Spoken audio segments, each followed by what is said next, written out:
have now given us tools in which we actually can find, isolate, and document the presence of this virus in a whole variety of diseases that up until now have been of unknown cause. So this has become a very important new effort in the Cancer Center, the area of HTLV viruses.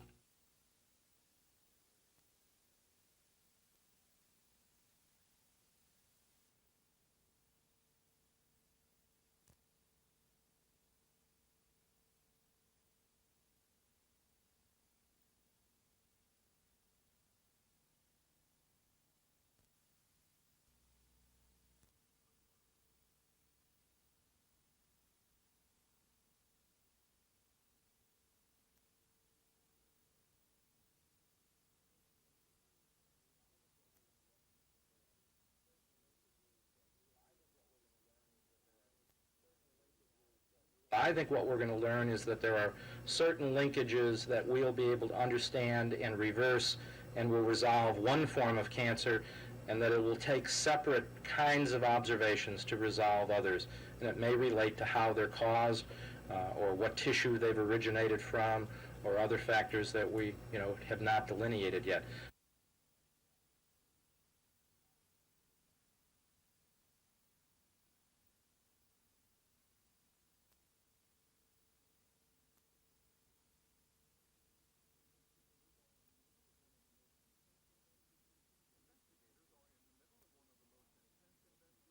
Investigators are in the middle of one of the most intense investigations in this town's history. ABI agents, local police, and sheriff's deputies are part of a combined effort to solve Mrs. Harrell's murder.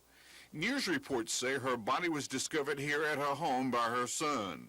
News reports say she'd been dead 12 hours.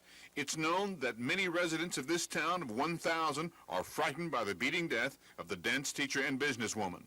So far, details of the search for the killer are known only to investigators.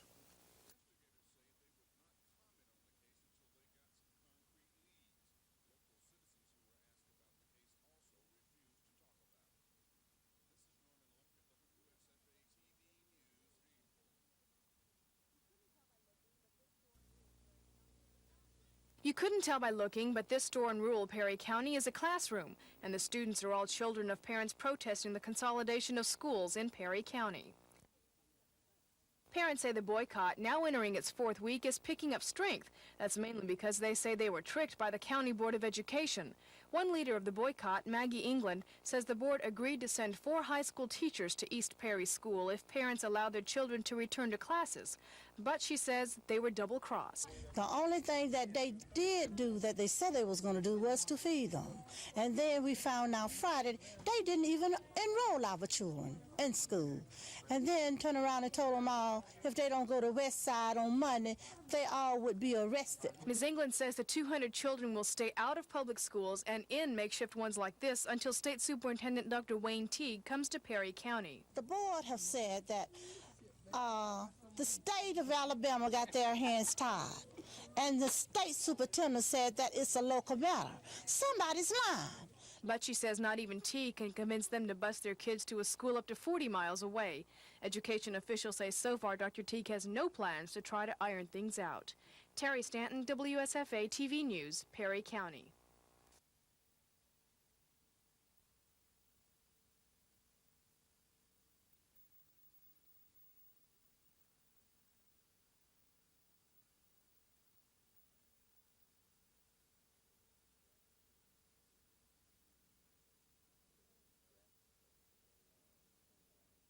I think it will drastically change in a very quantum way the way that our society operates, both internally at a national, state, and local levels, but how we function in the world.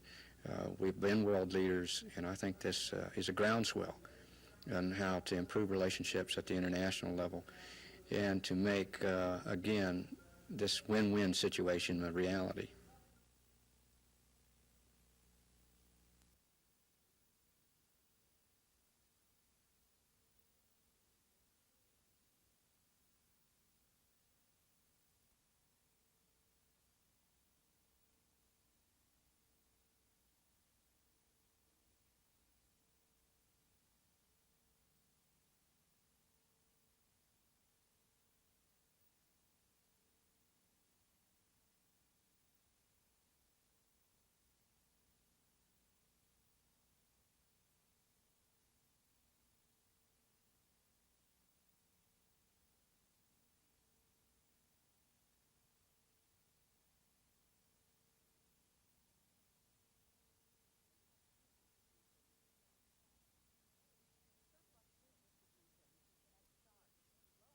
surplus food distribution, Head Start, low-income energy assistance. These are just a few of the many programs offered through the Alabama Federation of Human Resources. Working in 25 community action agencies, the Federation is able to touch thousands of lives each day, providing food, education, and counseling. As Federation members gather in Montgomery this week for their quarterly conference, one big concern is the growing problem of child abuse and neglect. Since Head Start teachers are required by law to report suspected cases, state authorities are encouraging them to be aware of their responsibility and not hesitate to get involved. They don't have to prove a case. They're not investigators. So all we're asking is that they, get involved to the point, listen to the child, be alert to the signals of child abuse and neglect, and get involved. Federation workers feel they are really making a difference in the war against poverty, but even with the more than 70 programs, there is still much to be done. We realize that as long as there's one poor, all of us are poor, and that unless we can solve the problem with the least among us, all of us got problems. Carrie Gordon, WSFA TV News.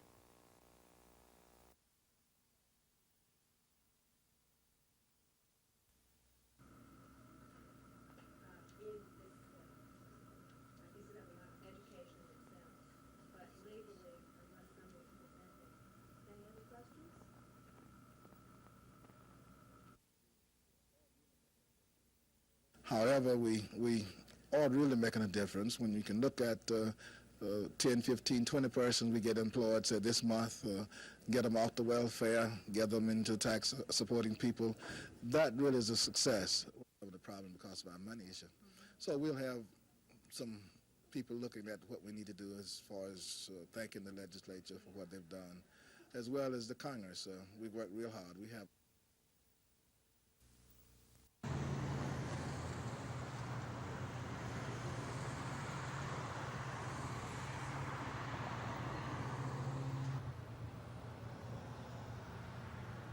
One of our goals this year is to nominate intelligently, to take a hard look at the structure to make sure it is architecturally and historically significant, and not just a structure that's pretty pleasing to the eye.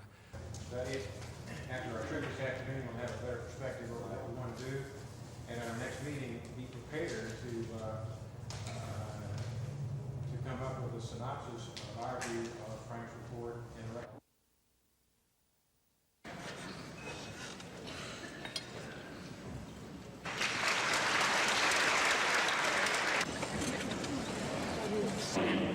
My name is Don Steffen. I was a mother, and that's a job. Miss Boone, what do you think of growing older? I find it awfully inconvenient. Why so? Can't do the things I like to do.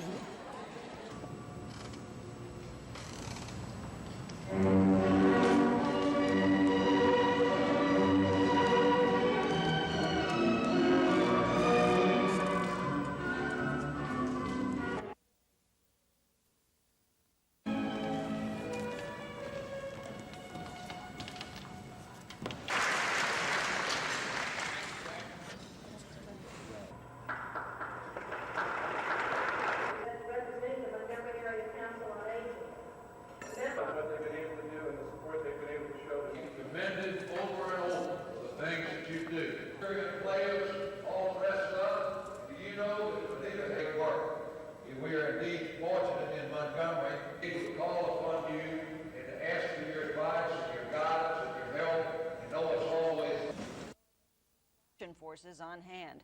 And in the House, the growing education bond issue was getting close attention today. Chris Grimshaw is at the Capitol now and has a live report on what's going on right now. Chris? Lynn, there were several hundred people that showed up for the 3-hour hearing on the abortion notification measure this morning.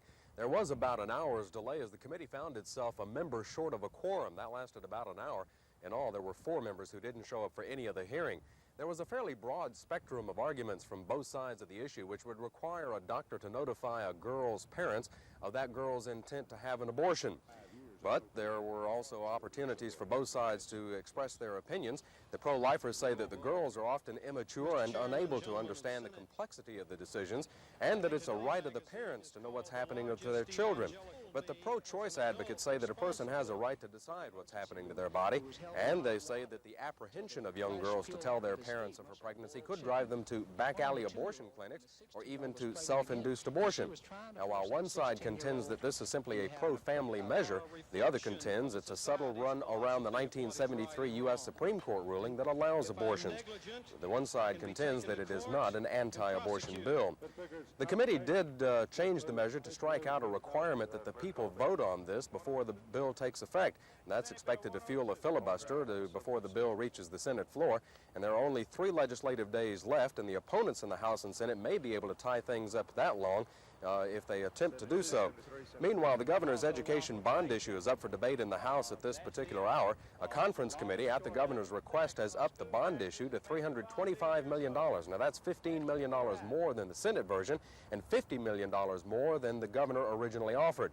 And Lynn, the administration says the extra $15 million was put in there to appease 2 predominantly black universities who, in a separate lawsuit, are claiming racial discrimination in the financial funding of universities across the state. There are a number of House members, when this was brought out on the conference committee report on the House floor, were calling this financial blackmail, political blackmail by the black universities. Those black universities had threatened to ask the federal court that is hearing their discrimination case to intervene in the bond issue and tell the state how to spend some of that money on those predominantly black universities.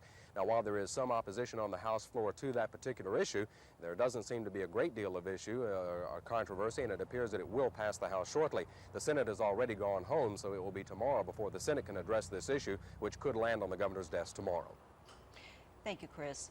Despite warnings that state truancy laws will be enforced, Perry County parents are continuing their... The bond issue is the product of a joint House-Senate conference committee, which is catering to the Wallace administration. In the past week, 2 predominantly black universities, including Alabama State University, threatened to ask a federal court to tell the state how to spend that money on black universities, which are suing the state for racial discrimination. Faced with that threat, Wallace got the conference committee to put $15 million into the bond issue for those 2 schools. Representative Jim Sasser of Ozark and administration House floor leader Roy Johnson couldn't agree on how to characterize that move. A bribery operation, a buy-off deal or something. That's what I call it. You don't call it that. No, I don't call it that, and I don't understand it that way. I do. I think that's a misunderstanding. Well, it's not as far as I'm concerned, Roy. Sasser also says there's no guarantee the black colleges won't go to the federal courts anyway. But Wallace doesn't have to release the money. The conference committee put that money into his discretionary fund, meaning the governor can hang on to it as long as he likes. It was no surprise that the administration-influenced House went along with the governor's latest plan, and even though the Senate is often more independent, they likely, too, will approve the bond issue tomorrow. Chris Grimshaw, WSFA TV News at the Capitol. Magazine is called the largest evangelical Reformed Presbyterian denomination in the country. If the people will speak after this, The laws of this state hold me as an adult. The decision of pregnancy should remain theirs, and the decision whether to tell their parents should also be theirs. Case.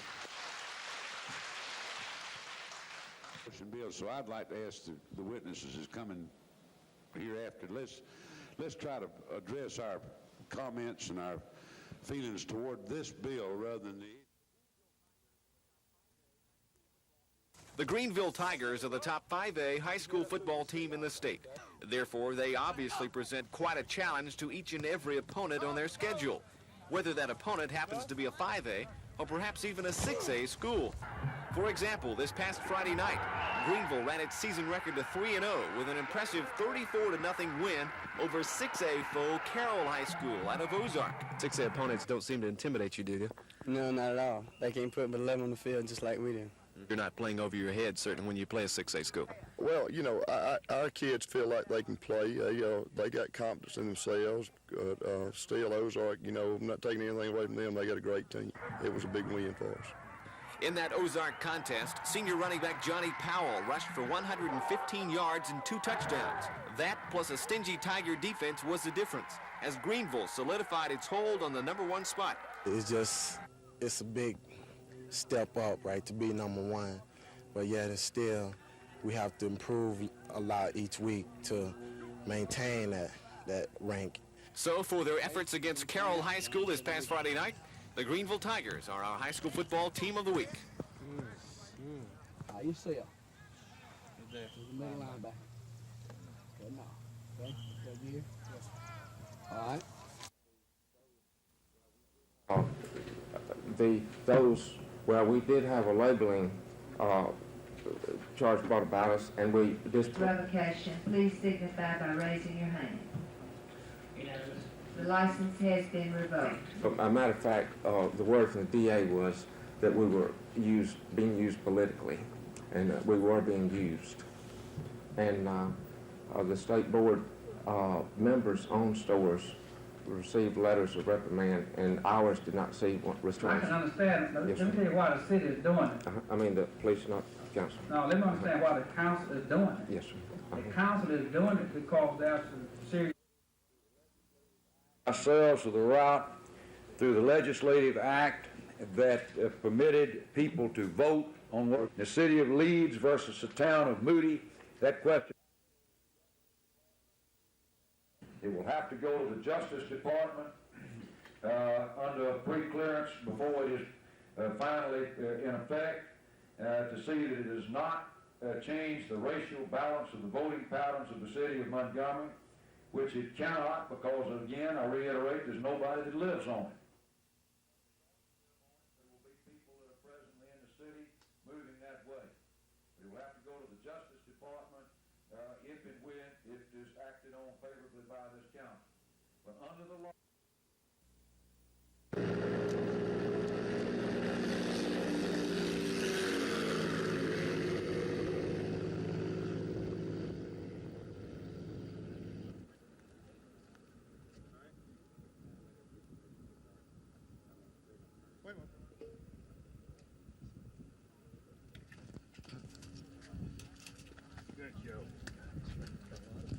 You crawl in airplanes like this, you really can't help but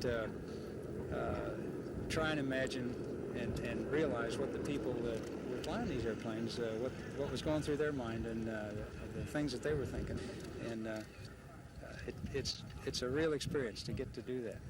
I feel very fortunate to get to do things like this.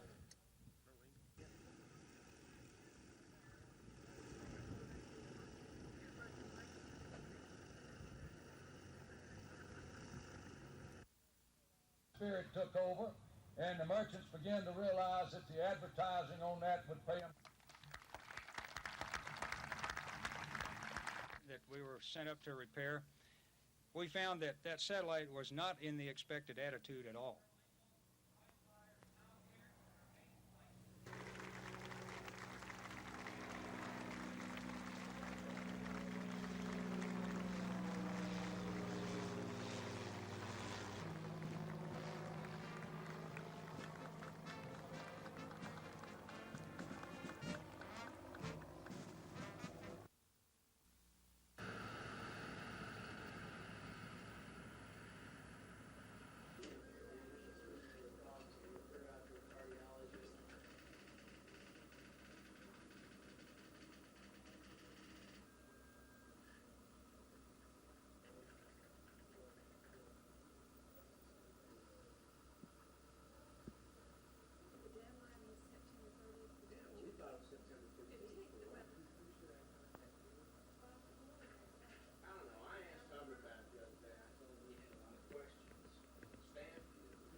Our offices at times are confused because of their appearance, that they may look like an emergency care center, but really we function very much like a private physician's office. We have lab and x-ray in our offices. Patients are seen on a scheduled basis. Their records are maintained here. The follow-up occurs here. We have permanent physicians in the offices.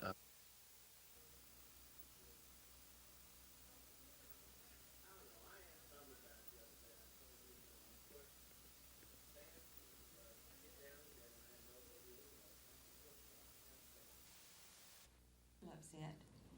Then I saw the funny side of it. She loved me, and I killed her. That's very funny when you...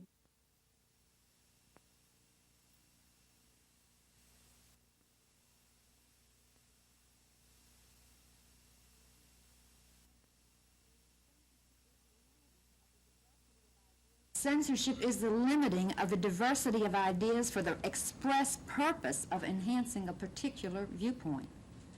It is the prohibition of expression. It is the chill effect caused by intimidation tactics that discourage discussion and teaching of controversial subjects.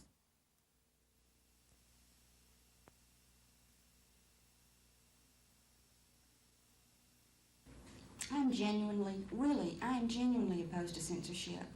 But I have grave reservations about the helpfulness of this kind of material. Don't these children need to be edified and informed, entertained and inspired, just like the rest of us? The textbook committee rejected textbooks that were considered key materials in the home economic. A section called The Aftermath from the Diary of Anne Frank tells that only Mr. Frank survived the horror of the concentration camp and tells how others died. This passage is most depressing. By the time a public school student finishes the 12th grade, he or she will have read dozens of books. The kinds of books students study is the subject of this public hearing. The Committee Against Censorship, an offshoot of the Civil Liberties Union of Alabama, says censorship of textbooks has occurred in the state. We support the teaching of a diversity of viewpoints, for in our democratic nation, who is to say which single viewpoint is the best? CAC officials say some textbook committee members hold views sympathetic to what they call conservative groups, like the Eagle Forum. I am genuinely opposed to censorship. But I have grave reservations about the helpfulness of this kind of material. Don't these children need to be edified and informed, entertained and inspired, just like the rest of us? Textbook committee officials say their job is to only make recommendations. Is there censorship in the selection of books in the state system? Well, you know, our task is simply to review the materials and to recommend to the state board the books that should be placed on the state adoption list. Craig Meadows, WSFA TV News.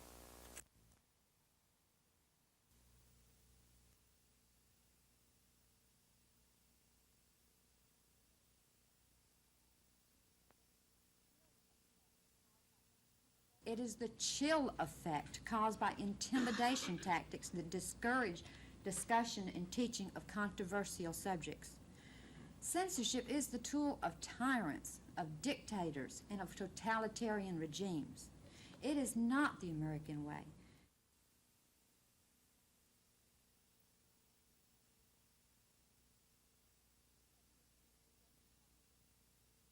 The textbook committee rejected textbooks that were considered key materials in the literature books included the following. A quote, a section called The Aftermath from the Diary of Anne. Fortunately, these were minority reports. Unfortunately, they were... Edward Leon Monteith and James Lewis Martin, who are half-brothers, were indicted yesterday by the Montgomery County Grand Jury for the shooting death of Alan Powell during a robbery. The legal charge is capital murder. They are both now in Montgomery County Jail. They are under no bond at this time. Not to mention that I would, men and women of the highest talent and quality. The importance of not only getting Americans out to vote. We have a major problem in this country. We're the freest society in the world with the most complacent people in the world. We have all kinds of rights, but we do not exercise the responsibilities that go along with those rights. That what standardized test scores correlate with what excellence in education is all about. And the implications of that unless one makes a certain test score that somehow larger numbers of Americans than now appear to be concerned. If this probably the single most complacent country in the world. the importance of not only getting Americans out to vote. We have a major problem in this country. We're the freest society in the world with the most complacent people in the world. We have all kinds of rights, but we do not exercise the responsibilities that go along with those rights. Women of the highest talent and quality that our society can put forth. We need organizations such as the League of Women Voters continue to do.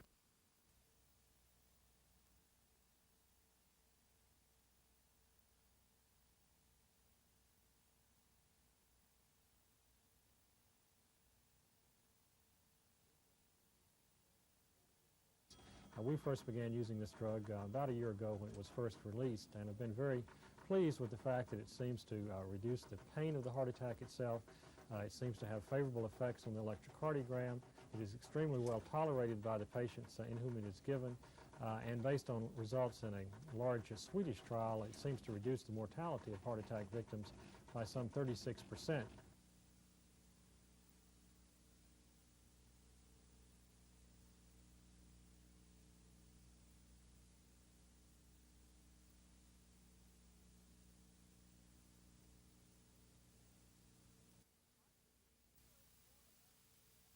Heart disease kills more Americans than all other diseases combined. And every year of the 1.5 million people who suffer heart attacks, nearly half die. But now, Low-Pressor, a drug used by high blood pressure patients for the past 8 years, is being used to treat heart attack patients with promising results. And the UAB Medical Center was one of the first hospitals in the nation to begin using the drug. We first began using this drug about a year ago when it was first released, and have been very pleased with the fact that it seems to reduce the pain of the heart attack itself. It seems to have favorable effects on the electrocardiogram. It is extremely well tolerated by the patients in whom it is given, and based on results in a large Swedish trial, it seems to reduce the mortality of heart attack victims by some 36%. Low-Pressor is one of several drugs giving hope to heart attack sufferers and their families. One of the other new treatments for heart attack victims is the use of thrombolytic drugs, drugs which can dissolve the blood clot within the heart's supply artery. This is the clot that's actually causing the heart attack itself. Dr. Rogers says both treatments are now being administered in many Alabama hospitals. Lisa Walsh, WSFA TV News.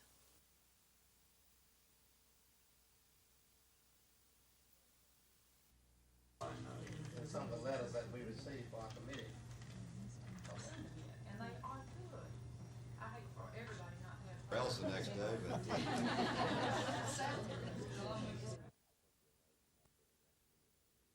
I think we'll know perhaps at the next meeting when we hope to talk about the overall framework of the evaluation system, just how much work we have yet to do.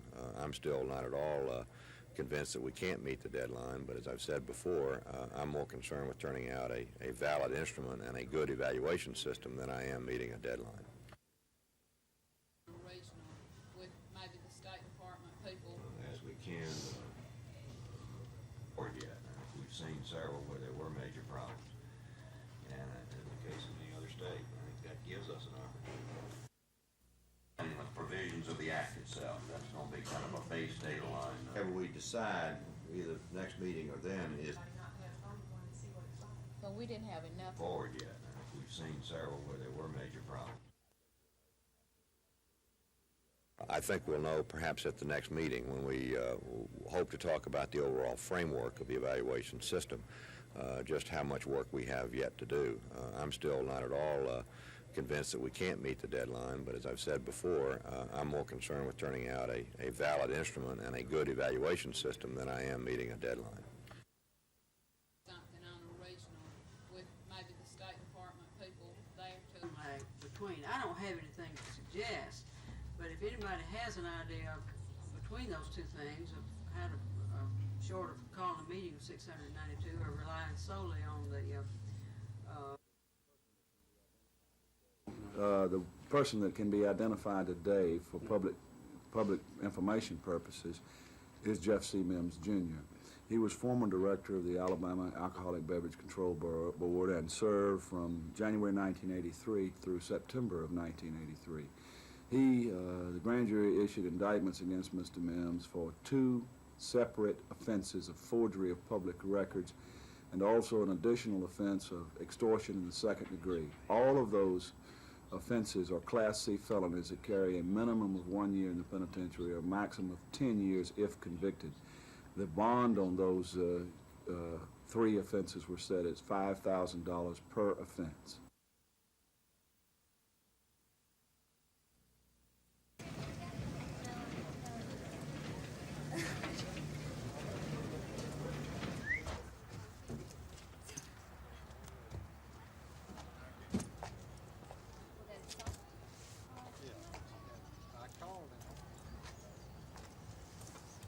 Where's it going to be, in Auburn or here tomorrow? In Auburn. Getting a fashion show there too. Okay, is working for sponsors part of the job, so to speak? Yes, when we go through the USA pageant, we have an interview, and that is when they see which girl can communicate best, and because she'll be doing a public relations type work throughout the year for several different sponsors. And Penny's is the biggest sponsor. Right, I make a minimum of 100 days of appearances for JCPenney's this year.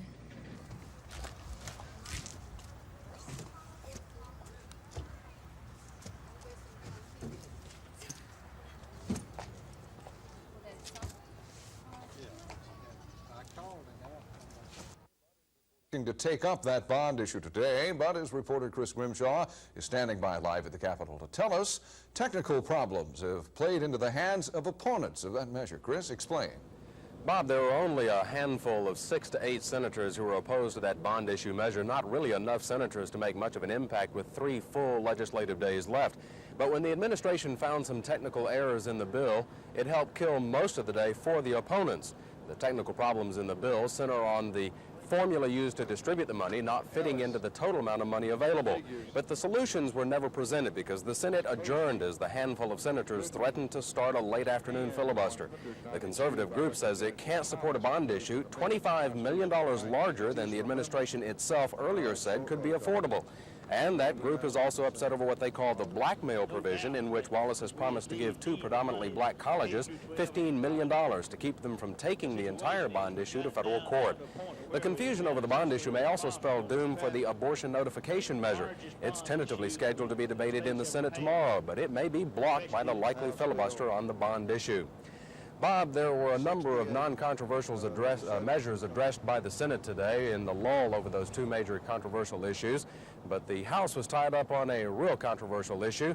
They can't decide if they want to have phones on their chamber desks or in their offices in the new facilities being built across the street. Right now it looks like those who want the phones on the desks on their chamber floor seem to have the slight edge. Thanks a lot, Chris. I hope they resolve the situation for their sake and the sake of the phone company. Well, facing what it considers to be a threatening deadline, the 35 members of collected items from the community and made this really nice little kit to give to them. It's just a welcome to major designer overviews, and that should be exciting. The specific goal was the volunteers are the lifeblood of the festival, and volunteers not only support the festival in its activities, they are ambassadors for the festival, and really and truly supplement the festival in ways that it could not do itself. January, March, and May, so we've got a pretty good schedule for you. Professional around, because you're working with people that they've got to know that you're going to be on time. And the guild committee, you got to find. If you like to work with cities and money, you can buy it.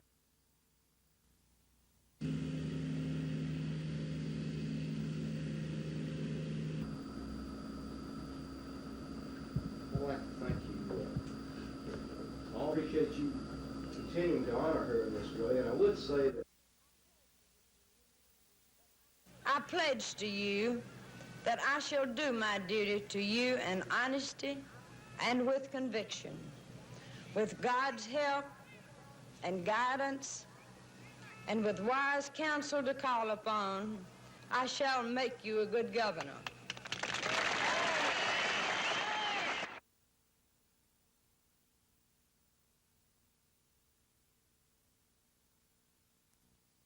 cattle are all, we don't know where they went. Everybody's trying to, looks to me.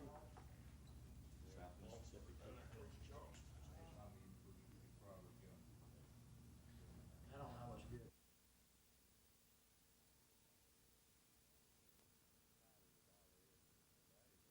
As tight as a dollar is today with a farmer, it don't take but a few head of cattle, and you've got his year's profit when a thief come along and take them.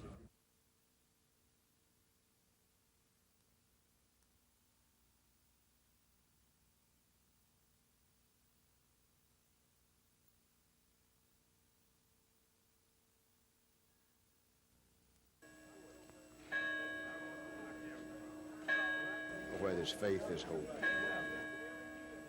And it's that hope that keeps the Institute running successfully. Former Governor Fob James is the man behind building this new chapel. He says he sees the hand of God in this place and in the students it graduates. They are everywhere doing everything. For them, mission accomplished. But for thousands yet unborn, the mission is just beginning. The chapel is designed especially for the sensory impaired. It seats 250 persons but has no center aisle to block the vision of those who depend on manual communication. Now she's happy that all the boys and girls will be able to come to the chapel, that next Sunday she will come here. Fob and Bobby James got the ball rolling 3 years ago with a contribution of $5,000. Now, more than $630,000 later, the students for the Alabama Institute of the Deaf and Blind have a new chapel for worship, something they haven't had since 1911. Gina Gregory, WSFA TV News in Talladega.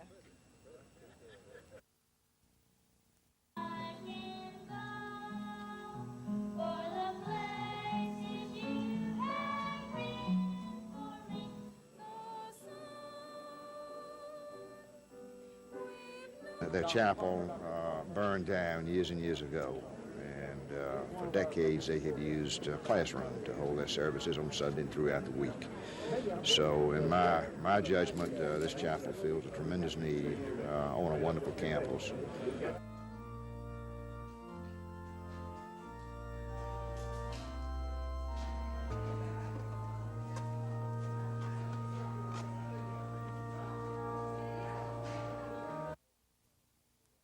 Well, you never know when a fella's going to go around a bend and find a pair of track shoes. So let it go with that at this point in time.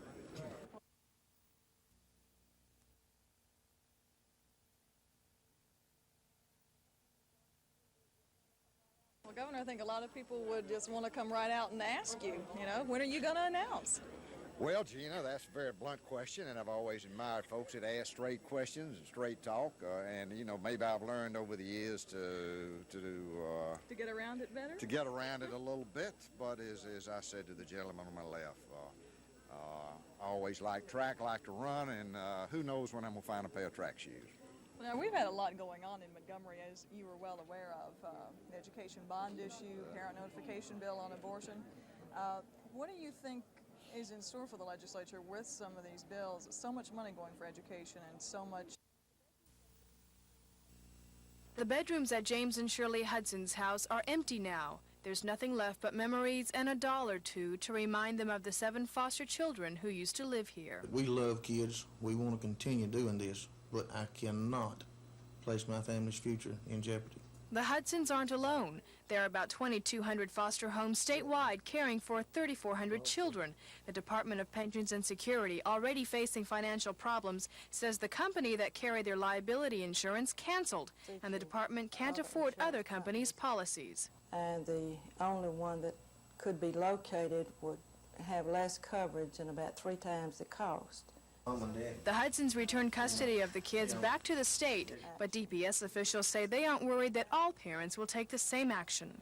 I don't think it's that significant. There have been only 17 incidents since 1981 where there was any need to use the liability insurance.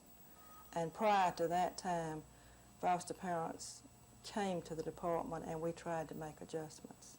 And if we can't get any security from our government to stand behind us, to help us, to say, hey, what you're doing is to help society. And if they're not going to help us, well, who do we look to? Mrs. Pittman says the state will eventually come up with an alternative, but until then, parents like James and Shirley Hudson will have nothing but memories to remind them of the children they gave back to the state. Terry Stanton, WSFA TV News, Elba. The 78-year-old former Secretary of State is optimistic about the future. He doesn't believe a nuclear war will ever happen. Today, Rusk told Montevallo students that President Reagan and Soviet leader Mikhail Gorbachev have a real chance to ease the world's tensions during their upcoming summit. He says the two men must cut through the rhetoric and find one common goal. I hope these two will not simply get into a slanging match with each other in ideological tirades. I hope they can sit quietly and probe for those common interests which we cannot avoid. A common interest in avoiding nuclear war. As an advisory member of the Arms Control and Disarmament Agency, Rusk supports a verified ban on nuclear weapons because he says the idea of a limited nuclear war is nonsense. Rusk says talking, and lots of it, is the only way to ensure a lasting peace, and both superpowers must negotiate in earnest, face-to-face, and not through strength. But it is possible that we could have nuclear war if a man or a group of men and women find themselves driven into a corner from which they see no escape, where they lose all sense of stake in the future. Dean Argo, WSFA TV News, Montevallo. And that what they might think would be reasonable.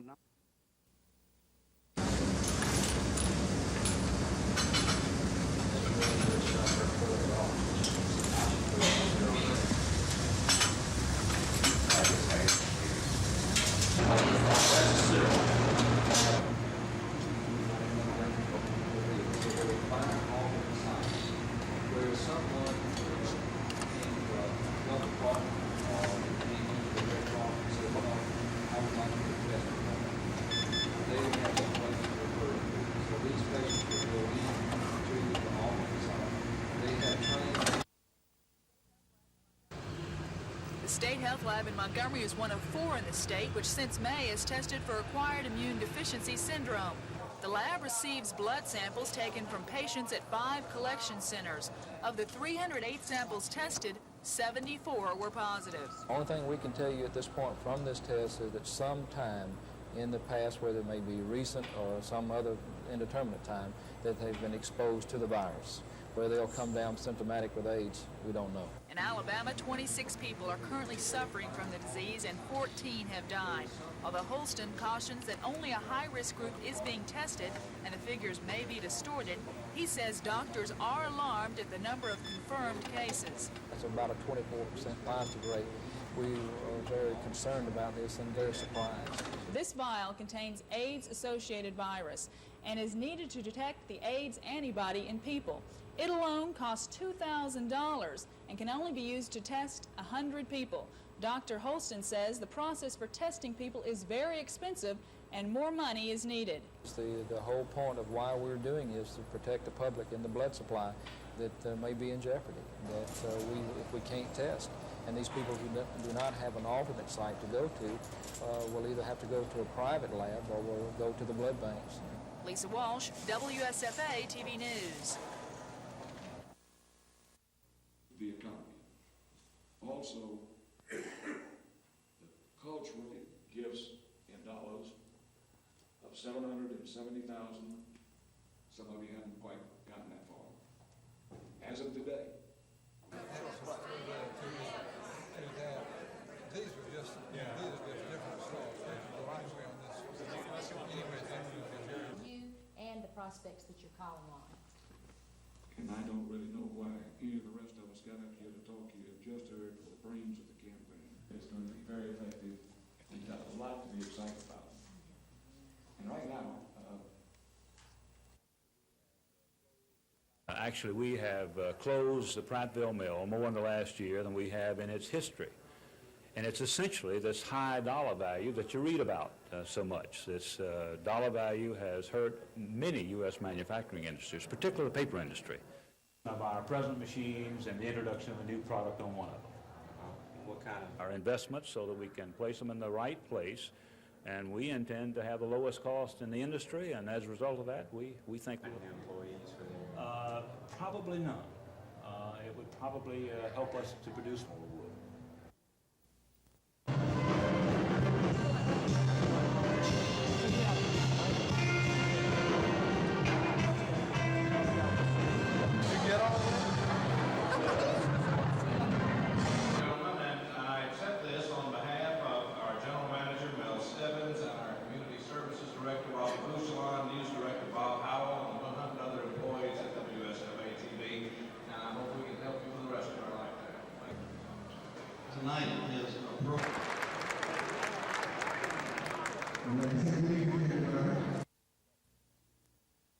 We feel that's excessive. We have served them with a letter this evening requesting that they refund immediately that $20 million, that they file with us new tariffs that will reflect a rate change so that they are earning rates that reflect only about a 15% return on equity.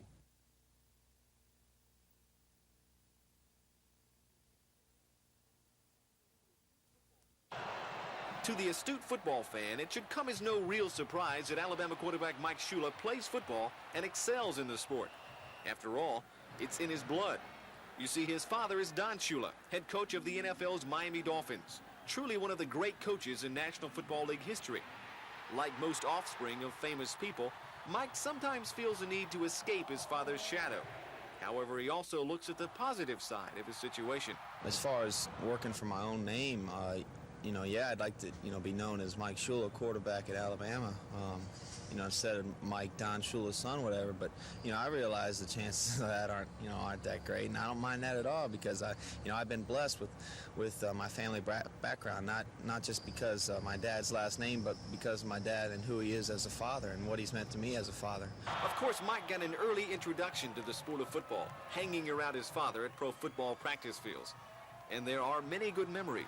I can remember when I first started working out there, just helping out, probably getting in the way more than helping out at all, shagging balls and cleaning up afterwards. But, I met a lot of nice people who I had a lot of respect for. And, I think I learned a lot, too, just being out there. He obviously did learn a thing or two. His stats thus far in 1985 bear that out. He's completed 64% of his passes, 2 for touchdowns. He's been a steady performer, a true leader, all of which has proud father Don even prouder. Is he the stereotypical proud father? Yeah, he is. He's always there to answer questions for me, for support.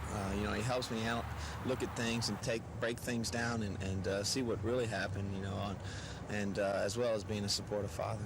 As Mike admitted, he may never completely lose the tag Don Shula's son. But he's certainly another good reason why the Shula name will remain a familiar one around football circles.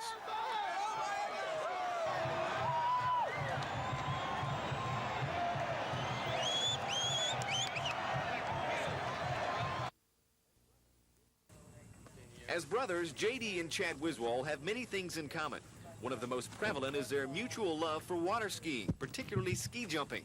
And perhaps just as prevalent is their mutual skill in the sport. This past Labor Day weekend, 14-year-old J.D. was one of only 4 young American skiers chosen to represent our country in the first Junior World Championships held in Milan, Italy. The team brought back a gold medal. Earlier, J.D. had jumped 139 feet to capture the 1985 Boys Nationals. Meanwhile, 13-year-old brother Chad captured the 1985 Junior Boys Nationals last month. The two began their skiing careers quite early. The boys were only 5 when their father Jeff first introduced them to the sport. It's been a family affair ever since, and it's something that's brought the Wiswall family closer together. I know the boys because we spend so much time. On the water, it's a coaching environment. We've gotten a bit closer. Of course, there's also a bit of sibling rivalry between J.D. and Chad, a sometimes friendly competition. In practice, we usually have little mini tournaments, but he's a little bit better than me, so they give me a little bit more buoys. In practice, there's a bunch of just kind of friendship, and we don't really worry about it. In the tournaments, I really want to win.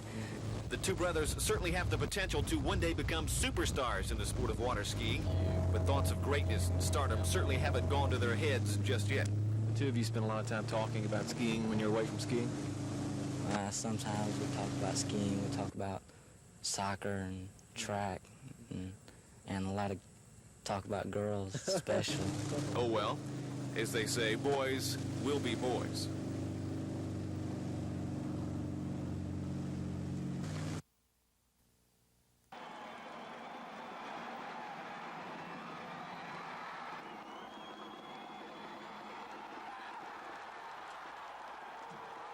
They're going to come in here with a buzz, like a buzzsaw, with nothing to lose. They're playing Alabama, and it seems like every school wants to knock off Alabama. But they're going to throw the ball first, I think, and that's what they do the best, and then come in there with the running game. But they've got a pretty good balance right now, but their philosophy, I think, is to throw the ball first. On defense, their defense, the best thing they're doing, and they might lead the country in this stat, and that's they've created 15 fumbles, and they've gotten 9 of them. They have very good running back with good moves, and quarterback he's like quarterback we played last week, Johnson. He has a lot of moves, and he throws the ball pretty well, and they probably come out with a good passing game. We can't afford to get overconfident because, any team can come out and beat you on any given Saturday,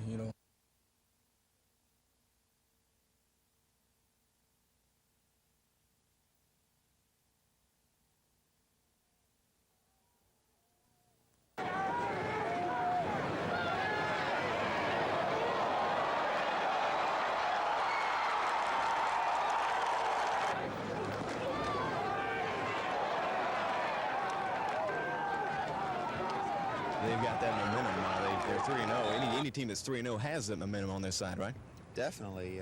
They're coming in here with nothing to lose, and they're just going to be aggressive, and we got to go out and get a good start early, and just show them that we're here to play too, and that we're going to be sky high. Also, we're 2-0, and we coming off a good start too. So that's the attitude we got to take.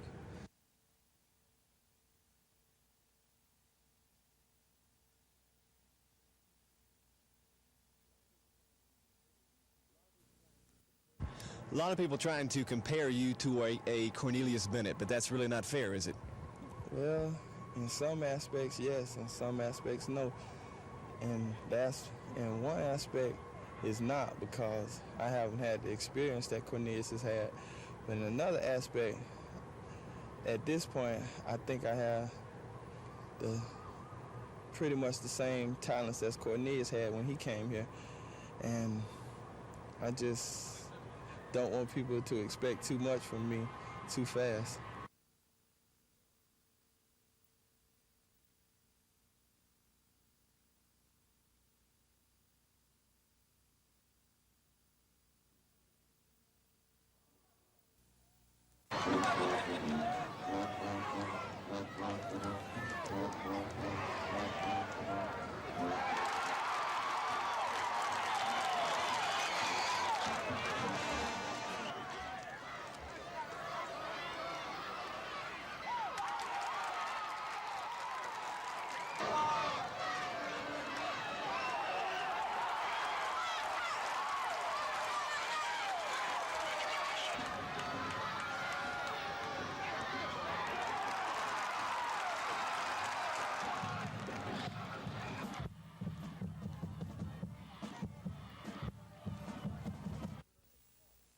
To consider a smaller bond issue.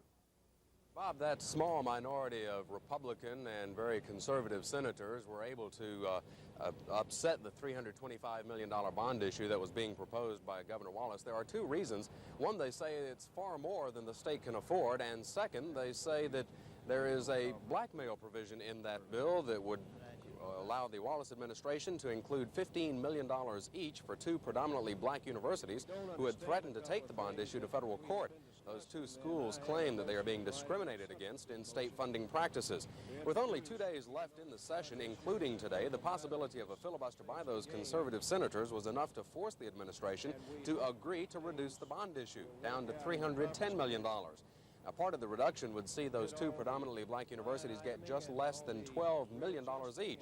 And Mobile Senator Michael Figures says the blacks agreed to the reduction, saying there's no use throwing the baby out with the bathwater.